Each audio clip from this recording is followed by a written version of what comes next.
Total 3 methods to charge depreciation. पहला straight line method जिसको हम लोग SLM भी कहते हैं, दूसरा है रिड्यूसिंग बैलेंस मेथड जिसको हम लोग RBM भी कहते हैं, और तीसरा आपके पास सिंपली है रिवैल्यूएशन मेथड। अच्छा, अब एक एक करके हम आज की क्लास के अंदर जो हमारा मेथड पे फोकस होगा that is straight line method. Straight line method basically आपकी डेप्रिसिएशन कैलकुलेट करता है by applying the rate of depreciation on the cost of the non current asset. So straight line method suggest, क्या suggest करता है कि भाई हर साल asset अपनी वैल्यू इक्वल अमाउंट से लूज करेगा। अगर आपने गाड़ी 10 लाख रुपए की ली है तो एसेट हर साल अपनी वैल्यू 1 लाख रुपए से या 2 लाख रुपए से लूज करेगा हर साल। ईयर 1 में भी 2 लाख, ईयर 2 में भी 2 लाख, ईयर 3 में भी 2 लाख, ईयर 4 में भी 2 लाख और ईयर 5 में भी 2 lakh. So straight line method suggests that same amount of depreciation must be charged each year in order to equally distribute the cost of asset, ताकि आप एसेट की कॉस्ट को equally among all it's useful life divide कर सको। अच्छा, इसका formula क्या है कैलकुलेट करने का? The formula to calculate depreciation using straight line method is cost minus scrap value upon useful life, जिसमें cost is simply what cost is basically the purchase price of the non current asset that you pay plus all the capital expenditures that you incurred. हमने पढ़ा था capital expenditures क्या होते हैं, any cost incurred to bring the non current asset into its current and usable condition, or any cost incurred which improves the useful life, or any cost incurred which improves the efficiency of the non-current asset is also known as capital expenditure। तो ये जो चार खर्चे पड़े थे, अगर इनमें से कोई भी कैपिटल एक्सपेंडिचर है, so we'll add the purchase price into all these capital expenditure और हमारे पास क्या आ जाएगी, cost of non current asset आ जाएगी, जो कि आप यहाँ देख रहे हैं लिखा हुआ भी है दोबारा, cost of NC is equal to purchase price plus all capital expenditure. अच्छा, अब स्क्रैप वैल्यू क्या होती है? स्क्रैप वैल्यू, लेट से अगर मैं कह रहा हूँ मैंने गाड़ी आज खरीदी और मैं इसको 5 सालों तक पूरा अच्छे से इस्तेमाल करूंगा और 5 सालों बाद मैं इसको जाके अगर भंगार में भी बेचता हूँ तो लोहे के दाम भी अगर ये गाड़ी बिकी तो मुझे जो पैसे मिलेंगे, नॉर्मली स्क्रैप वैल्यू से हम यही कंसीडर करते हैं कि अगर हमने एक एसेट इस्तेमाल किया और इस्तेमाल करने के बाद when it is under no more usable condition, अब वो गाड़ी यूजेबल कंडीशन में नहीं रही तो वो किसको आप बेचोगे? वो आप जाके जो स्क्रैप वाले लोग होते हैं उनको स्क्रैप कर दोगे, जो कि आपके लोहे के रेट पे आपकी गाड़ी वजन करेंगे और बोलेंगे लोहे के हिसाब से इतना रेट है, आप हमसे इस रेट पे अपनी गाड़ी स्क्रैप करवा लो। And same goes for other machinery और इक्विपमेंट एज वेल। जब वो यूजेबल कंडीशन में नहीं रहता फर्दर मोर तो आप उसको स्क्रैप करते हो लोहे के दाम पे या प्लास्टिक के दाम पे, जिस भी चीज से वो बना हुआ हो तो उस रेट के ऊपर आप उसको बेच देते हो। तो तो scrap straight line value method का और ऐसा फॉर्मूला क्यों है? Cost minus scrap value upon useful life. क्या? Cost minus scrap value upon useful life है ना। हाँ हाँ, इससे हमें डिप्रिशिएशन, अमाउंट ऑफ डिप्रिशिएशन पता चल रही बिल्कुल बिल्कुल। तो अभी मगर मैं आपको कैसे? अभी करके दिखा रहा हूँ ना बेटा, अभी तुम आगे कहाँ भाग रहे हो, अभी तुम ये तो समझ लो यूजफुल लाइफ और स्क्रैप वैल्यू होती क्या है, फिर तुम फॉर्मूला समझोगे ना। फॉर्मूला के अंदर जो एलिमेंट्स है पहले उसको तो समझो। तो आपके पास ओके। स्क्रैप वैल्यू क्या होती है? Scrap value is the amount achieve from sale of an asset when it is no more under usable condition. और यूजफुल लाइफ हम ऑलरेडी पढ़ चुके हैं कि भाई ये हम एस्टिमेशन की बेसिस पे निकालते हैं कि कितने सालों तक हमारा एसेट चलेगा। तो अब आपका जो सवाल है कि सर किस तरीके से इस पे कॉस्ट माइनस स्क्रैप वैल्यू करके और उसको यूजफुल लाइफ से डिवाइड करके हमारे पास डेप्रिसिएशन आ गई। तो यहाँ पे देखिए एग्जाम्पल केवल है भाई, लेट से आपने गाड़ी खरीदी, ठीक है, कितने की? 1 लाख की। आपने $1 लाख की लेट से गाड़ी खरीदी और उसकी यूजफुल लाइफ यहाँ पे दी हुई है, कितनी यूजफुल लाइफ यहाँ पे दी हुई है? 5 साल। 1 लाख की गाड़ी खरीदी आपने, useful life of that car is 5 years। 1 जनवरी 2020 को आप गाड़ी खरीद के आए हो। तो अब देखो, अब हम अगर इसके ऊपर फॉर्मूला अप्लाई करें cost minus scrap value upon useful life वाला, तो लेट्स से इस गाड़ी के लिए मैंने कहा कि इसकी स्क्रैप वैल्यू लगी है, इसको जब आप इसकी यूजफुल लाइफ खत्म होगी तो उसकी कोई स्क्रैप वैल्यू नहीं होगी। और क्या ऐसे एसेट्स के लिए पॉसिबल है? जी बिल्कुल, नहीं। बहुत सारे एसिड्स नहीं, बिल्कुल बेटा, किसने कहा लिखे आप रह रहे हो आप, बहुत सारे एसिड्स ऐसे होते हैं जिनको आप जब इस्तेमाल कर लेते हो तो after a certain time period वो एसिड भंगार वाला भी लेने से मना कर देता है। मेरे पास एक पुराना सा पता नहीं कौन सा लैपटॉप पड़ा हुआ था, XR वगैरह करके, बहुत ही पुराना कोई लैपटॉप था, समझो फर्स्ट जनरेशन वाला लैपटॉप था। जब मैं उसको बाहर लेके गया वो चलता भी नहीं था, यूजफुल लाइफ उसकी खत्म हो गई थी। मैंने मार्केट में जाके बोला कोई इसको खरीदेगा, तो लोगों ने मुझसे कहा कि इसको तो खरीदने के आपने हमें पैसे देने पड़ेंगे, ये इतना पुराना हो गया, मतलब उसके अंदर जो चीजें भी लगी हुई कह रहे वो भी अब किसी काम की नहीं है। तो फिर क्या इसकी स्क्रैप वैल्यू क्या हो गई? स्लो हो गई। Same goes for very other things as well. Normally अब ये कहते हैं कि भाई चीज की स्क्रैप वैल्यू होनी चाहिए, खासतौर पे गाड़ी वगैरह जो अब नॉर्मली चीज की बात करें, लेकिन sometimes it is quite a possibility कि आपके पास non current asset after the useful life बगार वाला भी लेले से भला कर दे और आप उसको बस जाके कचरे के डब्बे पे डाल दो। So that is quite a possibility. तो मैं यहाँ पे कहता हूँ कि भाई मेरा भी जो नॉन करंट एसेट है उसकी scrap value for the time being मैंने रख ली 0, और यूजफुल लाइफ मैंने बोली कितनी है, 5 साल है। तो जब मैं cost minus scrap value divide by useful life कर रहा हूँ, तो ये जो 20,000 आ रहा है, ये क्या है, ये डेप्रिसिएशन चार्ज है। क्या है यहाँ पे लिखा हुआ भी है, depreciation charge for first year.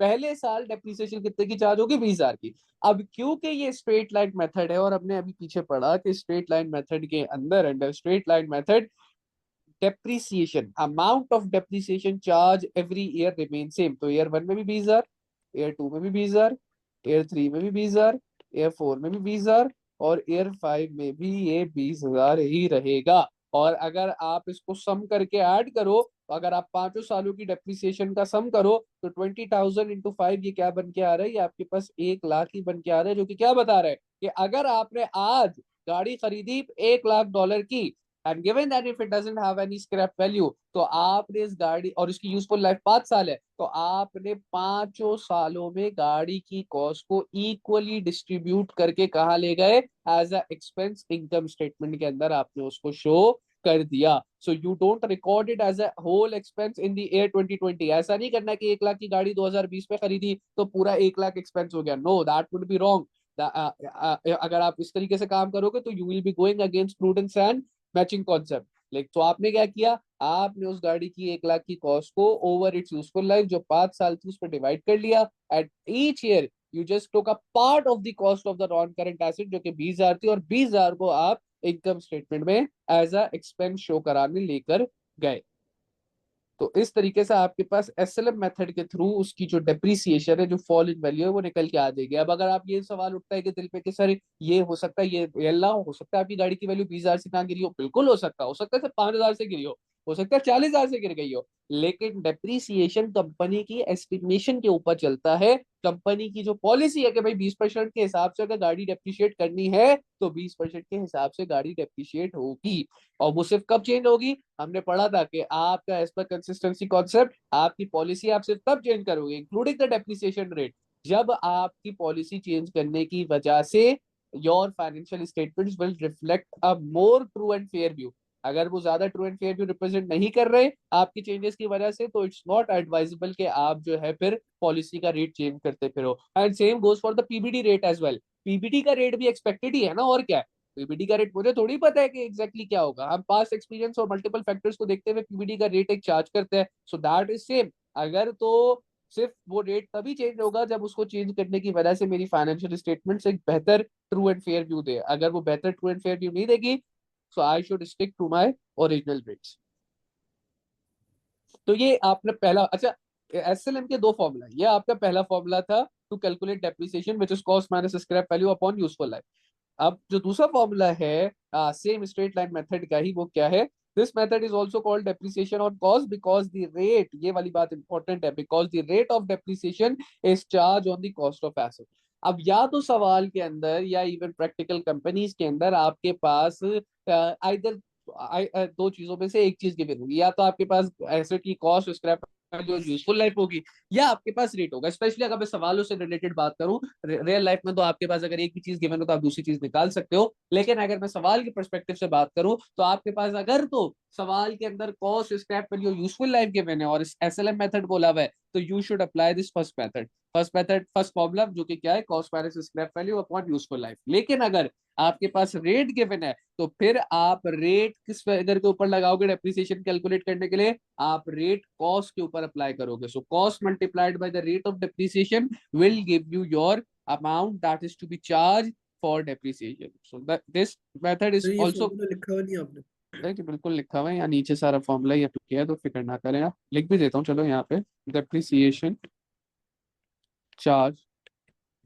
depreciation charge for year is equal to cost multiplied by rate की percentage, where rate would be given to you। तो अब आपके पास हाँ, ये दूसरा फॉर्मूला होगा, ये इसको मैं लिख भी देता हूँ, ये फॉर्मूला नंबर 2 है फॉर स्ट्रेट लाइन मेथड, और ये फॉर्मूला नंबर 1 था फॉर स्ट्रेट लाइन मेथड। अच्छा, this method is called straight मेरा लाइन एक मेथड। सवाल है। जी जी बोले। अभी अभी आपने कहा था इनकम स्टेटमेंट में ईच ईयर 20,000 एक्सपेंस आएगी बिल्कुल कार की। बिल्कुल बिल्कुल। तो ऐसा ऐसा क्यों नहीं होता कि जब सेकंड ईयर है तो उसकी एक्सपेंसेस ऐड हो जाए, 40,000 हो जाए, कोई बैलेंस तो नहीं नहीं बचता है। नहीं नहीं नहीं बेटा, एक्सपेंस तो उस साल का, उस पीरियड का होता है ना। ये बात तो आपको डे वन से पीबीडी का बेड डेट का भी जो ट्रांसफर पढ़ाया था, या आपको बेड डेट का ट्रांसफर करके क्या दिखाया था तो भाई, ये साल के एंड पे जब प्रॉफिट एंड लॉस कैलकुलेट करना है तो आपने ट्रांसफर कर दिया। ये जो आप बात कह रहे हो ना सिर्फ बैलेंस बचे, तो मैंने आपको बताया था कि एसेट्स, लायबिलिटीज और कैपिटल का बैलेंस बचेगा। एक्सपेंस और रेवेन्यू का बैलेंस हमेशा at the year and income statement में ट्रांसफर हो जाएगा। तो वो क्योंकि एक स्पेसिफिक, जब आप प्रॉफिट एंड लॉस, क्योंकि इनकम स्टेटमेंट एक, तो आप क्या करो, इनकम स्टेटमेंट बना के आप प्रॉफिट एंड लॉस निकाल लो। प्रॉफिट एंड लॉस जो निकाल रहे हो वो आप एक सर्टेन टाइम पीरियड के लिए निकाल लो। आप कह रहे हो कि 1 जनवरी 2024 से लेके 31 दिसंबर 2024 का प्रॉफिट एंड लॉस कैलकुलेट कर रहा हूँ मैं इनकम स्टेटमेंट के अंदर। तो अब आप सिर्फ जो उस स्पेसिफिक पीरियड का एक्सपेंस है सिर्फ उसको रिकॉर्ड करोगे। अगर आप जो बात आपने करी 20 + 20 करके स्टेटमेंट से 40, कैरी कुछ भी नहीं होता। क्या? इनकम स्टेटमेंट में से कैरीड फॉरवर्ड कुछ भी नहीं होता। कुछ भी नहीं होता, कुछ भी नहीं होता, क्योंकि इनकम स्टेटमेंट याद रखो कि फॉर अ पीरियड बनती है। हम जब इनकम स्टेटमेंट बनाएंगे तो आप देखोगे कि हम उसको लिखते हैं income statement for the year ended this, it's income statement for the year ended 31 दिसंबर 2024, यानी कि ये एक साल की इनकम स्टेटमेंट है। इस साल जो खर्चे हुए और इस साल जो अर्निंग्स हुई है वो उसके हिसाब से आपने प्रॉफिट एंड लॉस की कैलकुलेशन करी हुई है।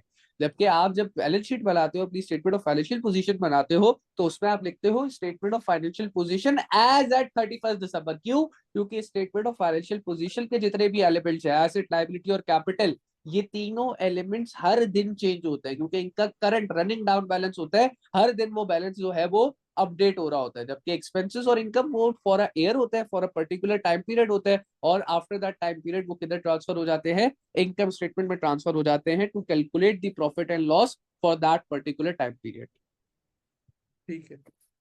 अच्छा, अब हम जरा इसकी एग्जाम्पल, वर्क एग्जाम्पल भी देख लेते हैं कि भैया किस तरीके से जो है वो डेप्रिसिएशन के लिए काम करेंगे। तो यहाँ पे हमारे पे एग्जाम्पल गिवन है, उसमें हमारे पास कॉस्ट गिवन है 1 लाख, स्क्रैप वैल्यू गिवन है 10,000 और यूजफुल लाइफ गिवन है 500। और अगर हमें डेप्रिसिएशन फॉर द ईयर निकालनी है तो मैं सिंपली क्या करूंगा, 1 lakh cost minus scrap value upon useful life, तो 100,000 माइनस 10,000 डिवाइड बाई 5, मेरे पास डेप्रिसिएशन निकल के आ गई 18,000।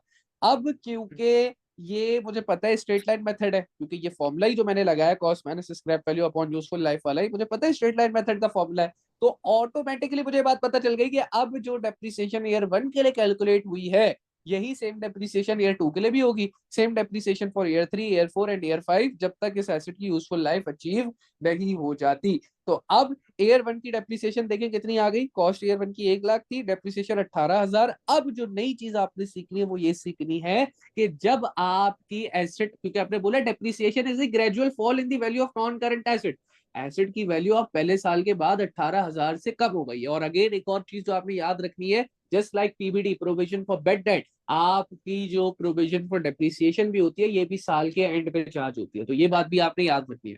अब साल के एंड में जब मैंने प्रोविजन फॉर डेप्रिसिएशन चार्ज कर दी, जो कि 18,000 की चार्ज करी है, तो मेरे एसेट की वैल्यू मैं कह रहा हूँ कि 18,000 से कम हो गई है। तो अब मैं अपने एसेट को after charging provision for depreciation $1 lakh का नहीं दिखा सकता। मुझे जितना वैल्यू के अंदर डिक्रीज आया है उतना डिक्रीज करके दिखाना है। तो अब मैं अगर 1 लाख में से जो decrease in value of non current asset है which is the depreciation, 1 lakh minus 18,000 कर दो, तो ये जो 82,000 मेरे पास निकल के आएगा, इसको हम लोग कहते हैं net book value of the non current asset.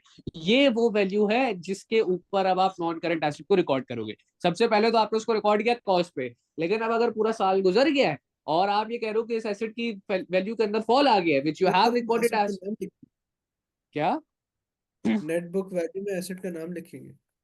Net book value में एसेट का नाम क्यों लिखोगे? Net book value is the value for that particular asset. बात तो कंप्लीट होने दो। तुमने अच्छा। 1 लाख रुपए का एसेट खरीदा था, 1 लाख रुपए का एसेट खरीदने के बाद ड्यूरिंग द ईयर तुम्हारे एसेट की वैल्यू, जब तुमने प्रोविजन फॉर डेप्रिसिएशन रिकॉर्ड की, तो तुम ये कह रहे हो कि उसकी वैल्यू 18,000 से कम हो गई है। तो अब हाँ 18,000 हाँ। से अगर एसेट की वैल्यू कम हो गई तो रिमाइंडर क्या बचा? 1 लाख माइनस 18,000, 82,000। इस 82,000 को हम कहेंगे कि ये एसेट की अब करंट वैल्यू है, जिसको हम लोग कैरिंग अमाउंट भी कहते हैं और एनबीवी नेट बुक वैल्यू भी कहते हैं।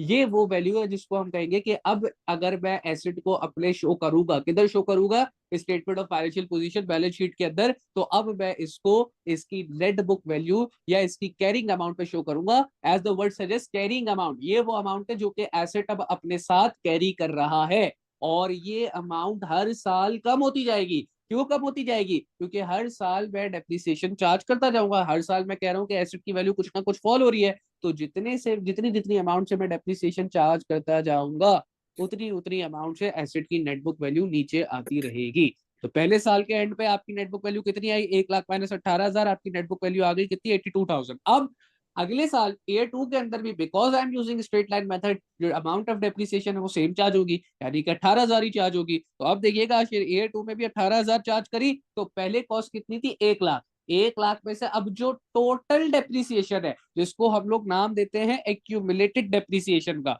नेटबुक वैल्यू की जो अभी बात की ना हमने, नेटबुक वैल्यू का एक फॉर्मूला भी होता है जो आपको याद होना चाहिए, net book value is equal to cost minus accumulated depreciation, where the word accumulated means total depreciation. तो आप अगर अपने एसेट की, अपने किसी भी नॉन करंट एसेट की at any given point in time net book value check करना चाह रहे हो, कैरिंग अमाउंट चेक करना चाह रहे हो, तो what you will simply do, you will simply deduct the accumulated depreciation from the cost of the non current asset। तो अब अगर मैं ईयर 2 के एंड पे देखना चाह रहा हूं कि मेरे एसेट की नेट बुक वैल्यू कितनी है, तो अब आखिर ईयर 2 की डेप्रिसिएशन चार्ज होने के बाद accumulated depreciation will be equal to the depreciation charge for year 1 plus the depreciation charge for year 2।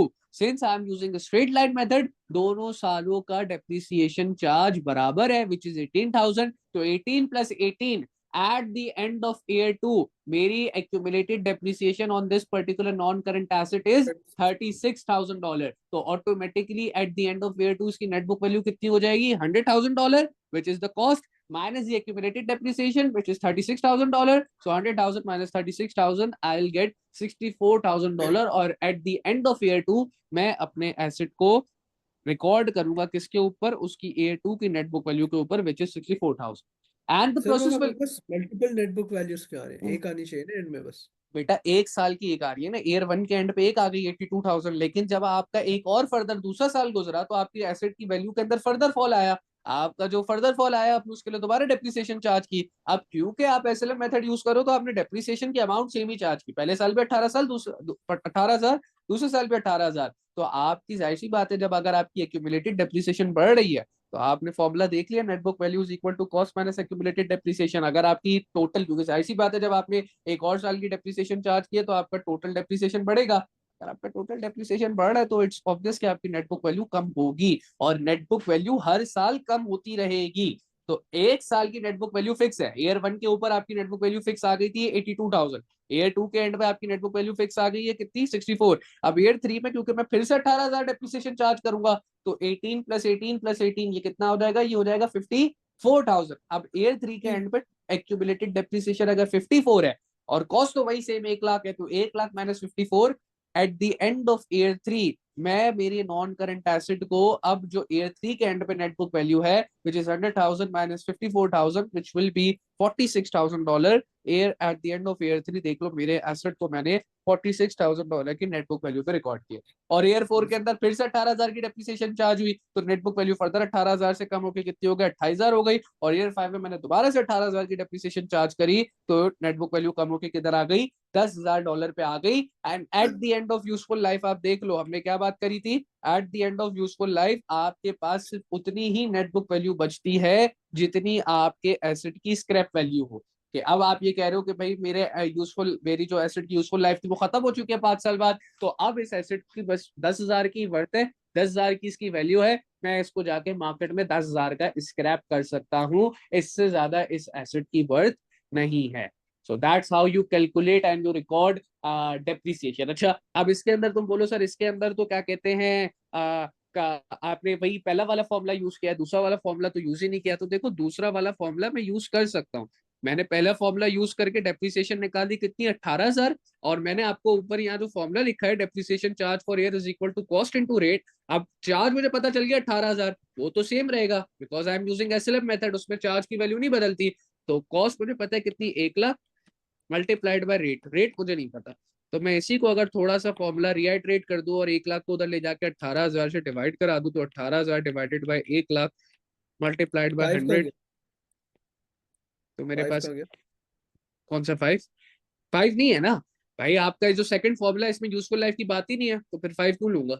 अभी मैं सेकंड अच्छा। फॉर्मूला अप्लाई कर रहा हूँ ना, मैं कह रहा हूँ कि मेरे पास अगर डिप्रिसिएशन चार्ज है और मेरे पास कॉस्ट है और मुझे रेट निकालना है, तो मैं रेट कैसे निकालूंगा? तो रेट निकालने के लिए मैं सिंपली सेकंड फॉर्मूला अप्लाई करूंगा, which is depreciation charge for year is equal to cost multiply by rate. तो मैंने सिंपली कॉस्ट के ऊपर रेट अप्लाई किया, मेरे पास रेट मुझे पता नहीं था, अननोन था मेरे लिए रेट, तो मैंने रेट को लेट से एक्स रख लिया या रेट लिखा रहने दे दिया, और कॉस्ट को उठा के उधर ले गया, इक्वल टू को दूसरी तरफ डेप्रिसिएशन अमाउंट से डिवाइड कराया, और मेरे पास क्या निकल के आ गया, 18,000 डिवाइडेड बाई 1,00,000, 30 कैंसिल, 18 into 1, मेरे पास रेट निकल के आ गया 18 कितना, 18%। तो अब अगर मैं यही फॉर्मूला जो ऑप्शन टू जो सेकंड फॉर्मूला है वो अप्लाई करना चाहूँ और उसको अप्लाई करके डेप्रिसिएशन निकालना चाहूँ, तो भी वो 18,000 ही आएगी। कैसे? 1,00,000 की कॉस्ट है, आपने पढ़ा भाई depreciation charge for the year is cost multiply by rate, 1,00,000 के ऊपर 18% लगाओ तो क्या आएगा, 18,000 ही आएगा।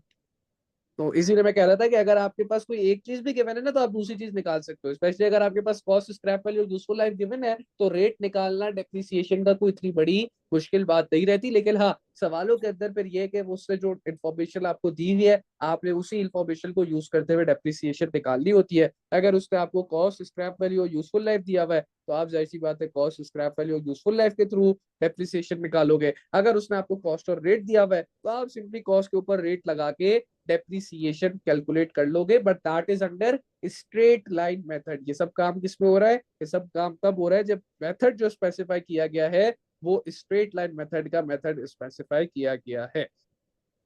तो ये आपका पूरा हो गया charging of depreciation using SLM method. यहां तक कोई मसला है तो बताएं। नहीं, क्लियर है। ठीक है।